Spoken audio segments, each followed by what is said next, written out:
dy indicie të shqetësuese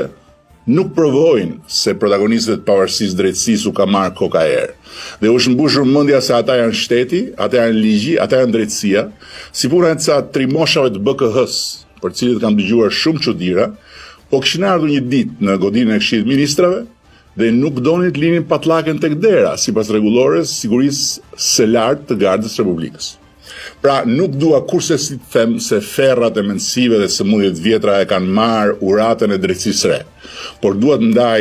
me të gjithë bindjen se ka ardhur koha një reflektimi serioz, profesional dhe ndërinstitucional për të ndarë beben e sapo lindur nga ujërat e pistë në një proces historik ku duhet garantojmë me dojmos suksesin e reformës në drejtësi. Duhet garantojmë me dojmos pavarësinë e gjyqësorit, po ku po ashtu